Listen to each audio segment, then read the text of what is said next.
Comment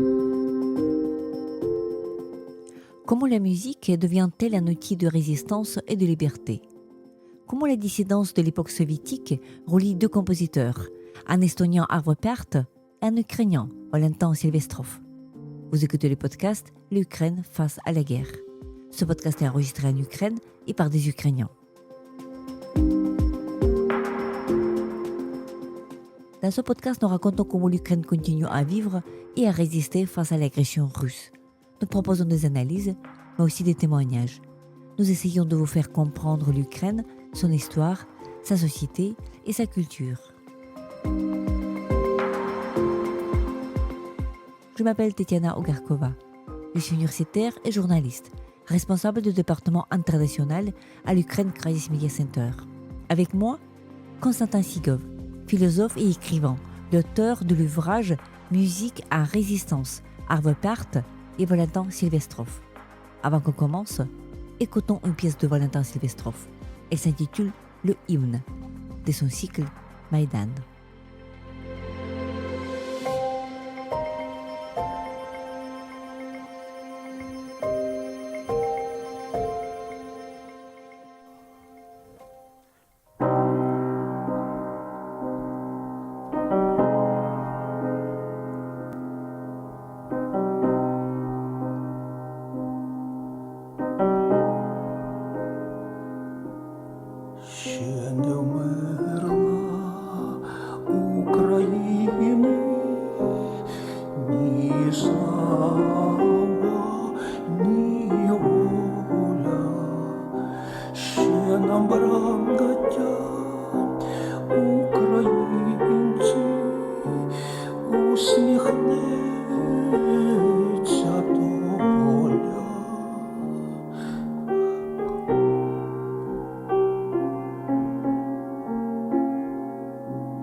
Згинуть наші вороженьки, як роса на сонці.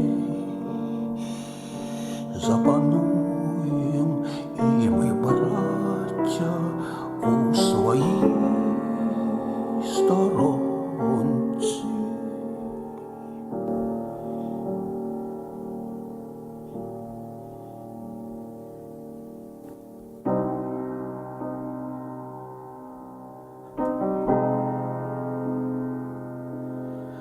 Душу й тіло ми положим за нашу свободу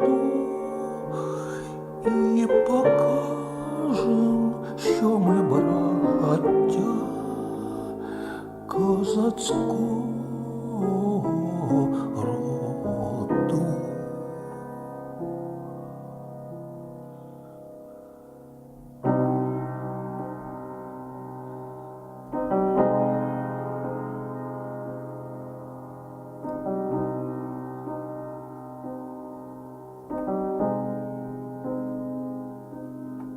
Душу й тіло ми положим за нашу свободу і покажем, що ми браття козацького роду.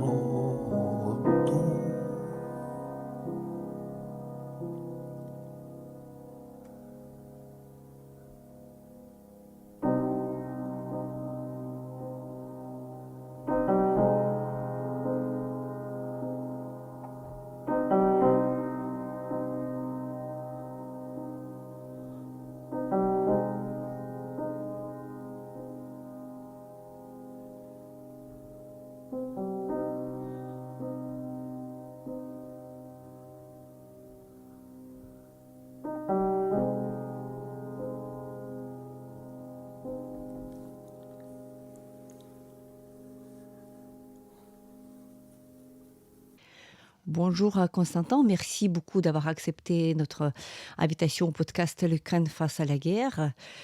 Tu es philosophe, intellectuel, éditeur en Ukraine, mais aujourd'hui nous allons parler de ton dernier livre qui s'intitule Musique en résistance, Avo Pärt et Valentin Silvestrov, un livre sur deux compositeurs, un ukrainien et un estonien, qui se ressemblent par plusieurs aspects, mais qui sont évidemment très différents. Les parcours aussi se ressemblent.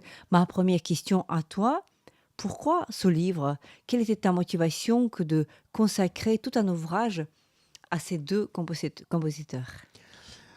Merci pour ton intérêt pour ce livre. Je pense que pour beaucoup de gens, il est intéressant de découvrir que, par exemple, ils ont vu des films de Sorrentine, de François Ozon, sans savoir que c'est la musique précisément de Arvo Pärt et Valentin Silvestrov qui est au cœur même des événements clés dans les deux cas. Mais pour nous, ici, à Kiev, tout est commencé par la publication des livres des deux compositeurs. C'est-à-dire, depuis 15 ans, j'ai publié plusieurs livres de Valentin Silvestrov. Et d'ailleurs, ici, nous sommes dans la maison d'édition L'Esprit et les Lettres, où souvent est venu Silvestrov pour discuter, où nous avons enregistré les dialogues. Et d'ailleurs, ici même, le grand documentaire des séries Bulkovs qui était filmé dans cette pièce à l'Académie Mohyla de Kiev. Et puis Pärt est venu à Kiev. Il a même emmené tout un choral de Tallinn en 2013, la veille de la Révolution de la Dignité, pour la présentation de son ouvrage publié ici. Donc, d'une part, c'était l'amitié et grand privilège de fréquenter le grand compositeur estonien chez lui à Tallinn, et puis Silvestrov ici à Kiev. Et puis, au fur et à mesure, j'ai compris que c'est vraiment les voix qui peuvent donner directement, sans aucune problème avec des langues, avec les connaissances des contextes. Et consciemment, dans ce petit livre, j'ai mis des QR codes. Donc, il suffit de mettre un téléphone portable et tout le monde a accès direct à la voix d'Ukraine, à la voix d'Estonie, à la voix d'une autre Europe qui résiste. Et donc, je trouve que c'est absolument essentiel. Mais c'est vrai que déjà dans mon livre « Le courage de l'Ukraine », donc nous avons parlé avec toi l'année dernière, il y a tout un chapitre sur la place Maïdan, Valentin Silvestrov et la résistance de l'esprit. Pareil, dans le livre avec Laure Mandeville, Quand l'Ukraine se lève, il y a aussi tout un chapitre sur la venue de Valentin Silvestrov à Paris, parce qu'il a dédicacé une œuvre en mémoire des victimes d'attaques terroristes à Charlie Hebdo. Et nous étions ensemble au Collège des Bernardins à Paris, et donc c'était très émouvant. C'est lui-même qui a joué au piano. Dédicace suite de la révolution de Maïdan. Donc il y a une profonde solidarité entre les deux compositeurs et la France et l'Europe occidentale. Et en même temps, comme souvent, ça reste en quelque sorte pas totalement explicite. Voilà, je voulais expliciter le cœur même de la musique dans la culture d'aujourd'hui, dans la culture à la charnière du XXe et XXIe siècle. Plaçons tout ceci dans un contexte historique, puisque quand on parle de Silvestrov, quand on parle de Pärt, il s'agit de gens de la génération assez ancienne aujourd'hui, n'est-ce pas? Parce que Silvestrov, il est né en 37 ou 38? En 37. Et Arvo Pärt en 35. Et entre les deux est né Václav Havel. Donc c'est vraiment, j'ai voulu souligner que c'est exactement les mêmes générations, la fin des années 30. Ce sont des gens qui sont à aujourd'hui en vie, qui sont évidemment d'un certain âge et qui ont traversé, si on peut dire comme ça, tout le XXe siècle dans les moments des plus difficiles, parce que l'année 37 pour l'Ukraine, évidemment, c'est une année très tragique, très triste, évidemment. Et tu remets dans la perspective, dans ton livre, en fait, tu compares un peu des enfances et puis des années de la jeunesse. Qu'est-ce qu'on peut dire de cette dimension politique qui commence très tôt pour les deux compositeurs? À mon avis, c'est précisément tous les chapitres Homo musicus versus Homo sovieticus. Parce que c'est quand même absolument étonnant que les deux compositeurs d'êtres humains qui ont traversé la Seconde Guerre mondiale. Donc leur enfance était marquée par le désastre de deux régimes totalitaires, soviétiques et nazis. Et puis, après la guerre, tous les deux ont fait conservatoire, l'un à Kiev, l'autre à Tallinn. Ils ont évidemment été vraiment les leaders de la musique d'avant-garde dans les années 60-70. Et puis, ce qui est absolument passionnant, qu'ils n'ont jamais cédé à une dictature, à une censure, à une pression exercée par le régime soviétique. Tous les deux étaient expulsés de l'Union des compositeurs. Expliquons aussi pour nos auditeurs, l'Union des compositeurs, c'est une structure très soviétique, en fait, très de nomenclature. nomenclature soviétique, communiste, culturelle, donc pour contrôler précisément l'esprit et les œuvres des compositeurs. Et donc précisément, en particulier, Silvestrov a protesté contre les chars soviétiques à Prague en 68. Et puis, quand un chef de l'idéologie du communisme le demandait d'écrire quelque chose pour 50 ans de la révolution bolchevique, en 67, elle a dit non, je suis en train d'écrire une nocturne, je ne vais pas écrire une cantate pour la révolution. Et donc, ils ont vécu de manière très sobre et très pauvre. Ils ont refusé précisément le langage officiel, le langage surtout manifesté par l'hymne soviétique et par tout ce qui accompagnait cette espèce de l'hymne stalinien fixé par Staline lui-même en 1944. Oui, et dans ce contexte, évidemment, il y a ce phénomène de l'occupation, puisque tu expliques dans ce chapitre consacré à Pärt, en fait, tu expliques son enfance et après l'histoire de l'Estonie, qui n'est peut-être pas tellement connue en France, mais l'Estonie qui était aussi occupée par des soviétiques d'une manière tardive par rapport à l'Ukraine. Tu expliques, voilà, j'étais profondément choquée par cette scène que tu décris qui revient à l'enfance de Pärt au moment où justement ils reviennent dans leur maison et leur piano en fait a été sailli par les occupants russes. Et donc tu mets ce parallèle avec toute cette saleté que nous avons pu voir malheureusement de nos propres yeux après la libération de Boutcha et autres villes et villages. Donc voilà, il y a cette image de la violence, de l'occupation, qui est vraie, qui est très vraie pour Pärt, et puis qui est aussi très vraie pour Silvestrov, qui lui avait cette identité ukrainienne aussi, parce que voilà, comme tu expliques, il aimait Shevchenko. Qu'est-ce qu'on peut dire, quel autre point de ressemblance trouves-tu dans leur enfance et leur jeunesse dans ce contexte de l'occupation soviétique et globalement russe? Malgré toute la pesanteur justement de l'atmosphère soviétique, ce qui est frappant, que devant nous une humanité absolument non soviétique.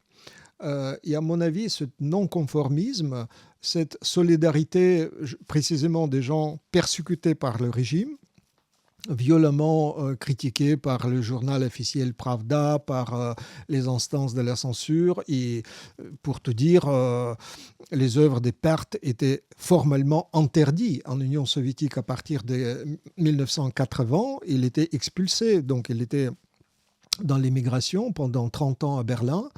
Et ce qui est paradoxal, après l'indépendance d'Estonie et d'Ukraine, Pärt revient à Tallinn. Et Silvestrov, qui est né à Kiev, qui a vécu toute sa vie, 80 ans à Kiev, il est dû accepter l'exil en 2022. N'est-ce pas? C'était aussi pour, en quelque sorte, assurer la vie de sa fille et de sa petite fille. Donc aujourd'hui, il est en exil à Berlin. Il écrit tout le temps des choses absolument fantastiques. Nous sommes en contact chaque semaine, souvent chaque jour. Et je publie depuis 8 ans une chaîne YouTube, d'ailleurs en accès complètement libre, Silvestrov Music. Et donc hier, j'ai publié l'instant musical, une valse d'automne écrites à Silvestrov. Et c'est toujours en quelque sorte les lettres qu'il envoie à la fois pour l'Ukraine bien-aimée et pour l'Europe et pour le monde. Donc pour dire que le cœur battant d'Ukraine s'exprime aussi par la musique. Et puis, évidemment, il envoie les messages parfaitement accessibles pour toutes les langues du monde. Donc, c'est vraiment la langue universelle qui est depuis Platon, guide tous les autres muses. C'est la musique qui, n'est-ce pas, le cœur même de la culture. Et donc, pour moi, il ne s'agit pas d'un livre trop spécifique de musicologie, il s'agit de la culture en résistance. Et à mon avis, précisément le rapport entre la parole, la musique et l'engagement personnel dans l'action, les dédicaces par exemple que Arvo Pärt a fait suite de la mort violente d'Anna Politkovskaya pour, n'est-ce pas, À partir de 2006. horrible cadeau pour l'anniversaire de Poutine. Et donc, il a souligné. Et puis, évidemment, surtout en 2022, Pärt a exprimé haut et fort la solidarité avec l'Ukraine agressée par l'armée russe. Nous allons y revenir dans leur engagement respectif récent. Mais si on revient quand même à l'époque soviétique, il est peut-être bien de bien poser les questions, parce que l'ouvrage il porte sur ces musiques en résistance, et sur, on sait que tu as beaucoup travaillé sur les dissidents, ici en Ukraine, et la maison d'édition Esprit la Lettre avait publié plusieurs livres de documents, de témoignages, d'analyses.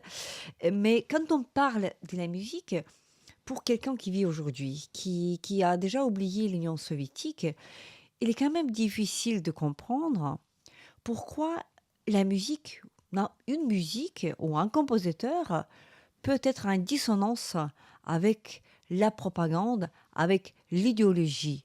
Puisque la musique, ce n'est pas un mot, donc la musique ne perd pas avec des mots, avec des messages, avec des narratifs. La musique, c'est le son, c'est la sonorité, c'est l'harmonie.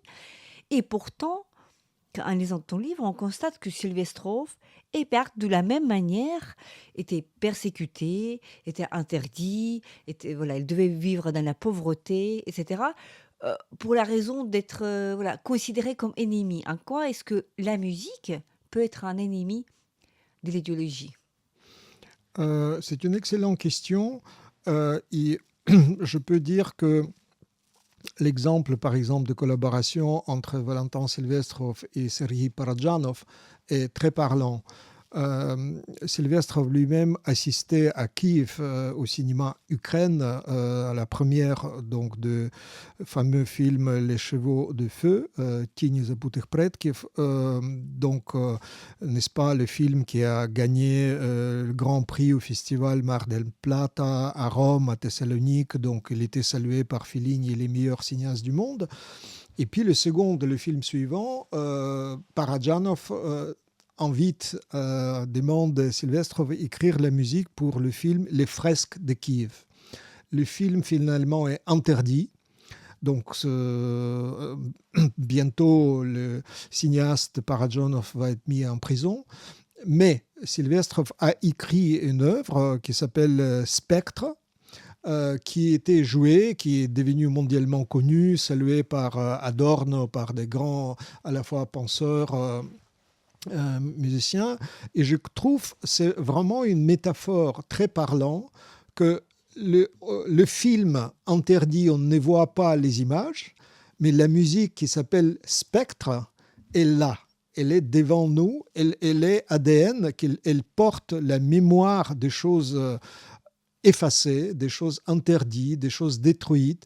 Et cette musique, justement, c'est la voix de la mémoire de toute une culture, toute une partie, disons, de notre culture interdite. Et il faut bien dire que, d'une part, au début, les deux compositeurs, Pärt et Silvestrov, ont refusé les paroles, donc c'était la musique purement instrumentale, donc ils n'ont jamais mis une seule syllabe, une seule mot du parti, d'idéologie, donc c'était déjà le refus sémantique. Mais ensuite, pas seulement la tonalité de cette musique, mais le choix des mots à partir du moment qu'il commence à intégrer les mots, par exemple, Barthes écrit credo. Le titre même, n'est-ce pas, dans l'état officiellement athée, était provocante. Et en plus, le grand choral chante l'œil pour l'œil, dent pour dent. Donc, c'est vraiment la violence biblique qui fait clin d'œil, n'est-ce pas, évidemment, à la violence totalitaire soviétique.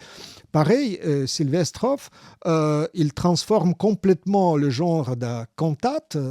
Je regrette, mais Prokofiev écrit des cantates pour chanter Camarade Staline, pareil pour d'autres compositeurs de l'époque soviétique.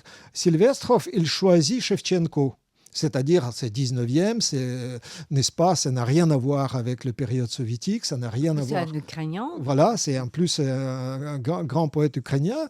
Et en écrivant ce livre, j'ai compris en fait qu'il existe une certaine parallèle entre le choix de Beethoven et Schiller, donc pour finalement aboutir à l'hymne de l'Union européenne, l'Ode de la joie, et puis ce qui unit en quelque sorte la musique complètement contemporaine du XXIe siècle de Sylvestrov et la poésie de Shevchenko, c'est aussi la synthèse du classique et du contemporain.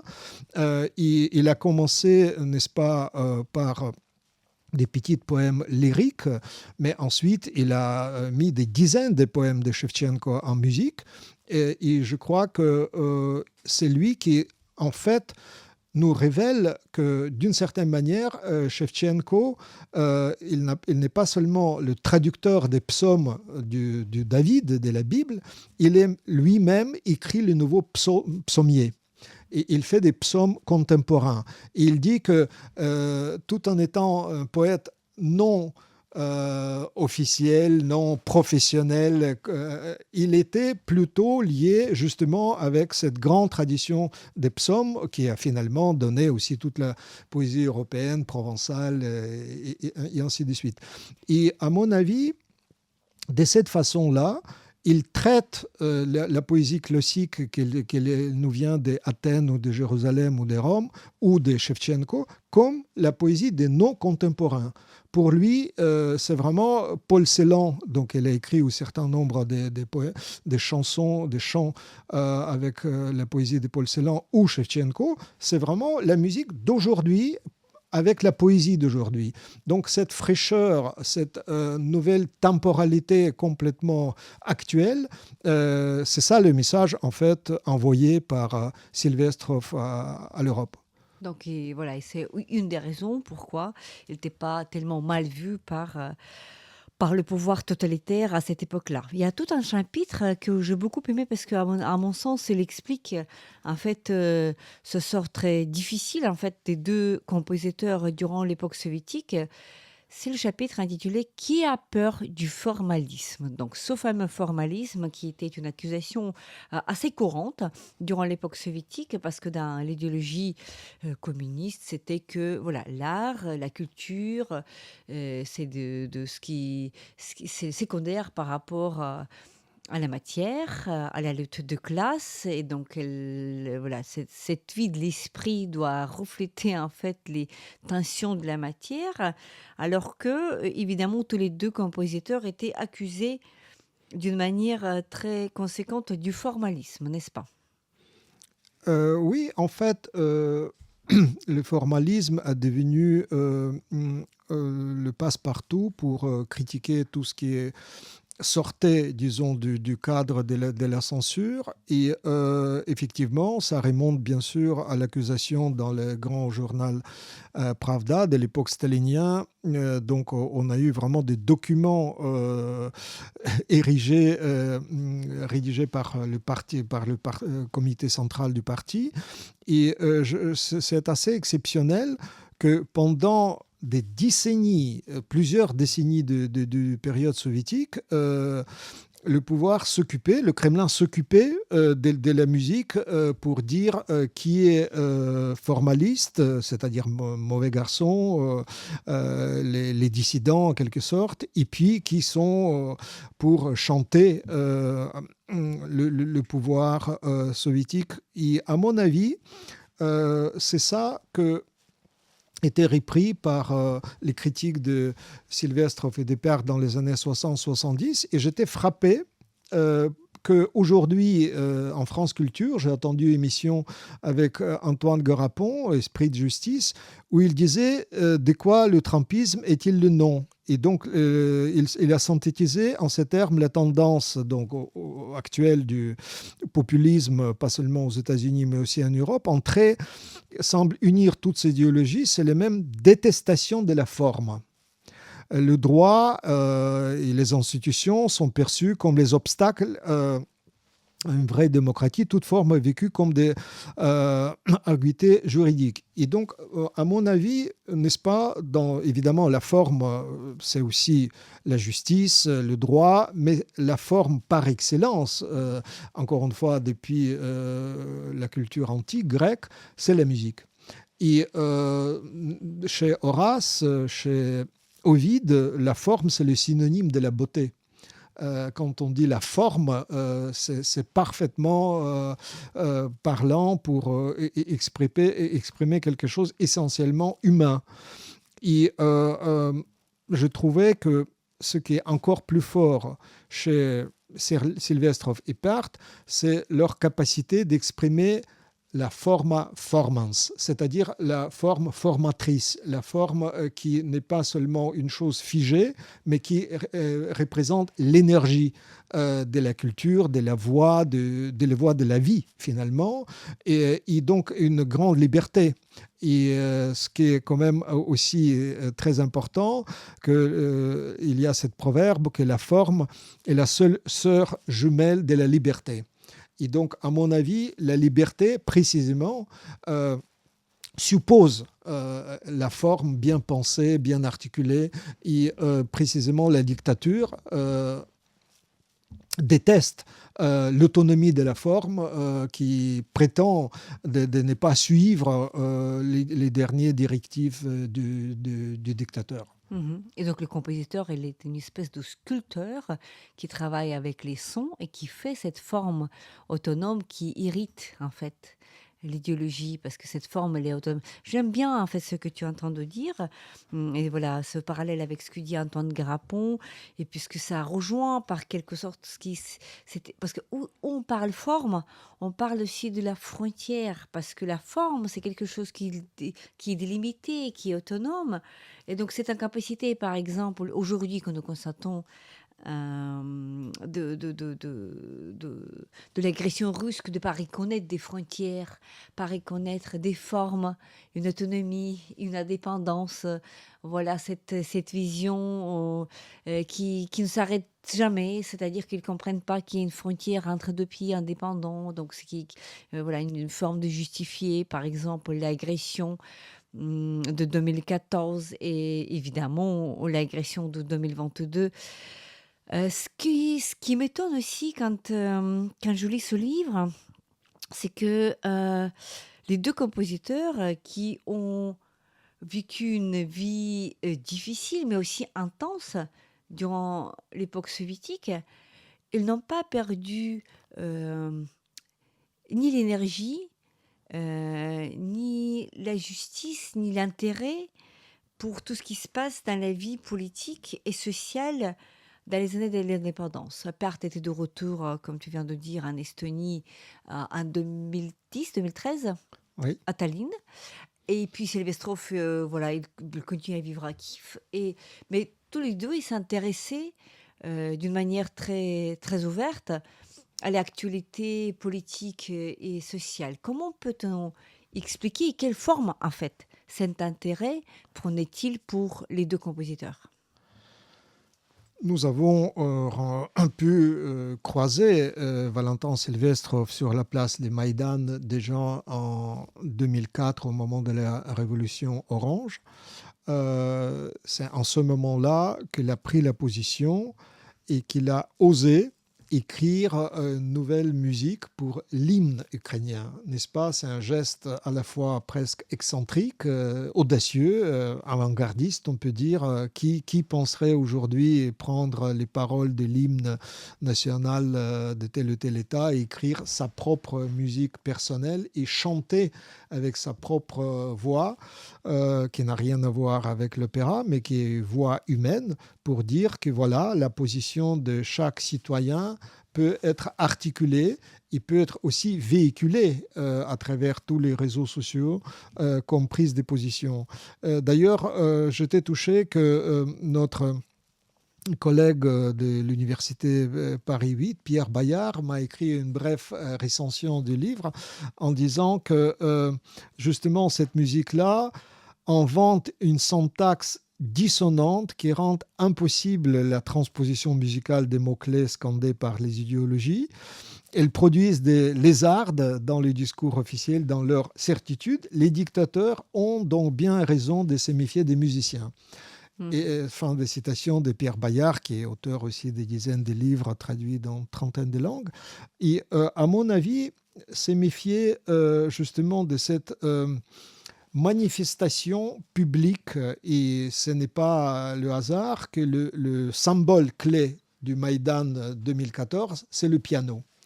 C'est-à-dire une personne fragile, seule, qui joue une musique de la liberté, qui ne joue pas nécessairement une musique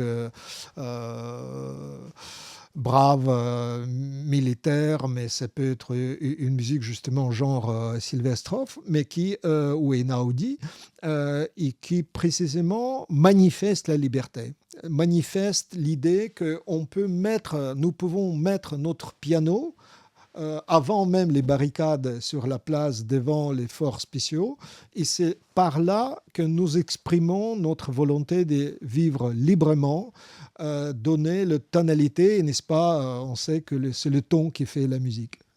On se rappelle super bien, en fait, très bien, en fait, de cette figure de pianiste de Maïdan, justement, quelqu'un qui joue le piano devant les barricades, c'est-à-dire qui arrête toute cette violence qui vient de Berkout, de cette police d'assaut, etc. Malheureusement, on ne peut pas aujourd'hui mettre un pianiste quelque part à côté Pokrovsk ou côté d'autres villes et villages qui sont dévastés par l'agression russe. Et donc, tu cites dans ton livre une lettre absolument émouvante, bien que laconique, en fait, de Pärt à toi et à tous les amis qui viennent lorsque la Russie a envahi l'Ukraine. C'est le 24 février 2022. Et donc là, de son côté, comme Sylvestrov, Pärt, qui est un compositeur âgé, on va dire, il reste à l'écoute, en fait, de ce qui se passe en Ukraine. Il a une réaction très vive, et c'est une réaction, je dirais, d'une certaine responsabilité, parce qu'il dit, si je ne me trompe pas, il dit « excusez-nous ».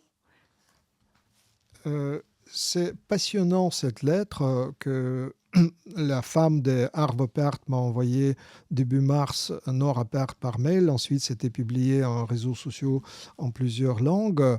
Et Pärt affirme, donc en s'adressant au peuple ukrainien, elle dit « Chers amis d'Ukraine, chers collègues, vous tous qui luttez pour votre foyer au prix de votre vie, nous saluons votre bravoure, votre courage face à une souffrance quasiment insoutenable.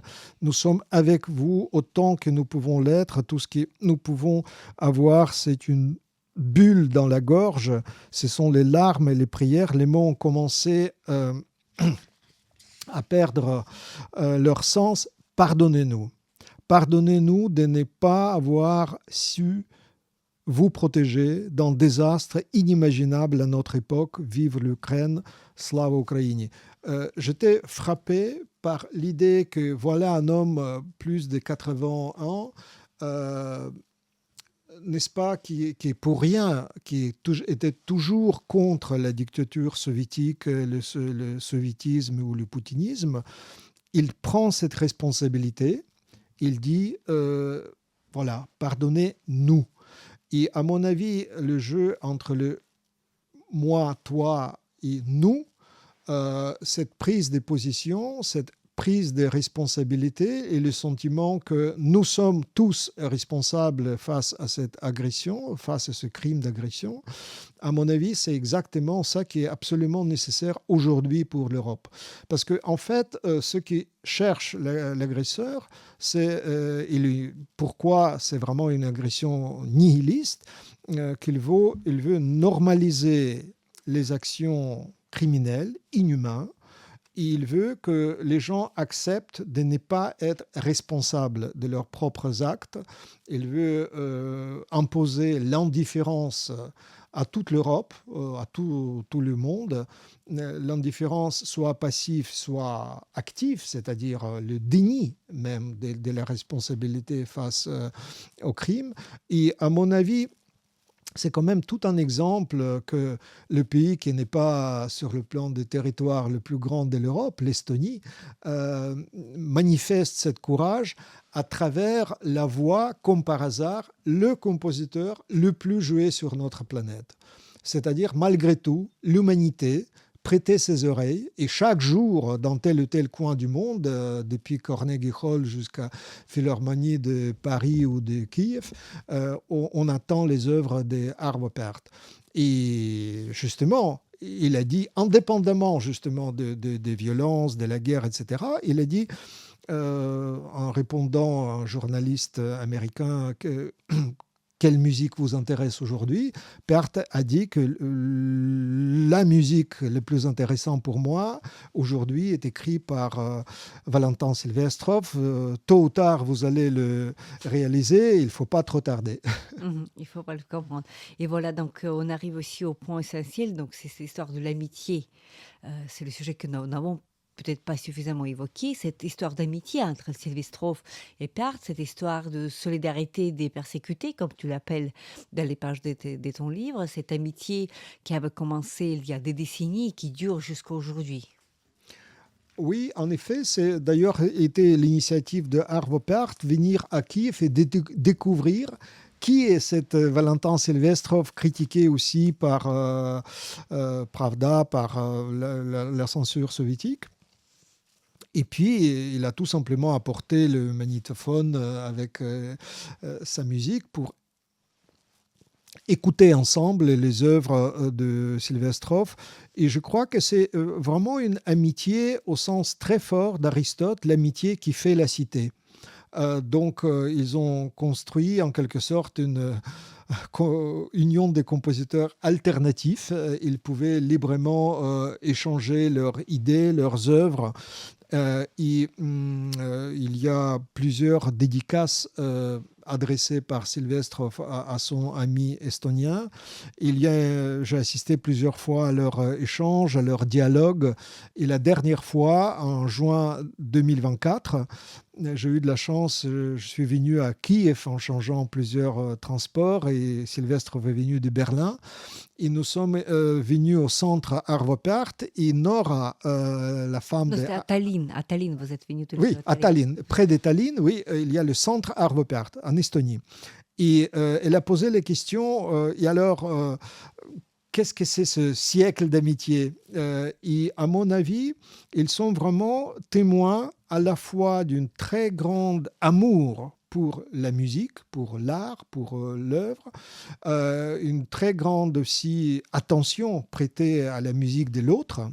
Et c'est pour ça que j'ai beaucoup aimé qu'en français, on a ce privilège de dire musique au pluriel, musique en résistance. C'est-à-dire, il y a aussi l'invitation, en quelque sorte, pour les autres, pour nous, avec toi, qui ne sont pas des musiciens professionnels, mais l'idée qu'à côté des génies véritables de la musique, nous sommes invités d'abord pour écouter, pour entendre, parce que c'est la musique scandée par les pauses, par le silence, c'est une musique qui invite participer, en quelque sorte, entrer en dialogue. Et je me souviens, Boris Goudziak, au moment de la musique de Silvestrov à Paris, il a dit bien sûr, j'ai écouté cette musique, mais j'ai le sentiment que moi-même, je n'ai jamais été entendu de manière si profonde par cette musique. C'est la musique qui nous entend, qui nous écoute, qui nous invite à entrer dans un espace où la sonorité est vraiment proprement à la fois humain, dégagé de tous les bruits qui sont encensés. Et surtout, aujourd'hui, quand nous écoutons tout le temps des sirènes d'alerte ou les drones, donc une musique absolument infernale, le bruit qui essaie justement abasourdir, à nous réduire en quelque sorte au silence, à mon avis, dans ce sens-là, cette musique, précisément, nous permet à retrouver la dignité de chaque être humain qui est capable, qui est doué de la parole, bien sûr, mais qui est aussi doué du son, de l'écoute et de la capacité d'exprimer quelque chose à travers le chant, à travers une chanson bien douce, comme disait un grand poète français. Merci beaucoup, Constantin, pour cet échange et pour ton livre, justement, consacré à ces deux compositeurs. Espérons que, dans le cas de Valentin Silvestrov, il pourra encore rentrer un jour ici à Kiev, suite à son exil forcé à cause de la guerre russe en Ukraine, comme en répétant un peu le retour de pertes en Estonie dans les années 2010. Et que cette musique, on l'écoutera ici aussi à Kiev et pas en présence de compositeurs et pas qu'en exil. Merci beaucoup. Merci pour notre dialogue plein d'écoute et de la musique.